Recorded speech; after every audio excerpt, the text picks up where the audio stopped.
Hello, you're on the Cemetery Whispering channel. Don't forget to subscribe and like it, and I promise you won't fall asleep tonight. Vampire Invasion in America. In 2001, an article entitled The Vampire Invasion appeared in the Secret Power newspaper, which stated that the police, FBI, and CIA were discussing in the strictest of secrecy information about over 100 unsolved murders committed in large metropolitan areas such as New York, Los Angeles, and Chicago. The security forces, unable to find an explanation, turned to vampirologists for help. It was necessary to find out if these crimes were related to vampirism, and, if so, how to prevent them. There was even talk of creating specially trained vampire extermination units. How reliable this information is not known, but let's turn to the facts. All murders took place at nighttime. Their victims were mostly prostitutes and homeless people. According to eyewitness accounts, sketches of the perpetrators were drawn up. They were mostly men, tall, thin, dressed in black. 2 punctures with a sharp object were found on the bodies of all the victims in the area of veins. The 2 bleeding wounds were equally spaced and differed only in the depth of rupture. But the most incredible thing about all these murders is that the bodies of the victims were partially or completely drained of blood.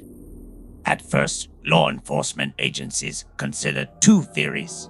Either the crimes were committed by a serial killer, or it was the work of satanic sects engaged in black magic.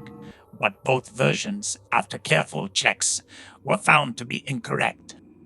Highly qualified specialists from various fields were involved in the investigation, but they were unable to understand the motives of the crime. All the facts boiled down to one thing: people were victims of vampirism.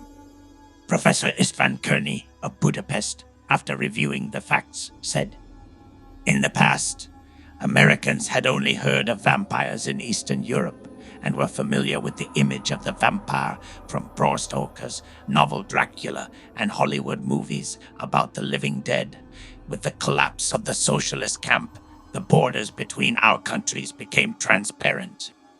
Now America is faced with the problem of vampirism. In reality, in European countries, there are societies for the detection and extermination of vampires. The phenomenon of vampirism is far from being studied, so they fight it with ancient, proven methods. It is not easy to distinguish a vampire from an ordinary person, even if he travels by plane or ship. They can easily board a night flight or not go on deck during the day. It is likely that vampire nests have been operating for years in major cities. But until now, they have been more cautious or have been good at hiding ends in water. If their numbers have now increased, then it has become more difficult to hide their tracks of crime. Moreover, the young of this race are not very cautious than their older brethren.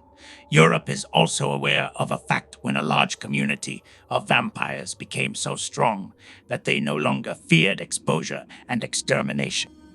Its actions were calculated to intimidate people, the church, the law enforcement agencies, and to create for itself the conditions for nightly hunting and existence.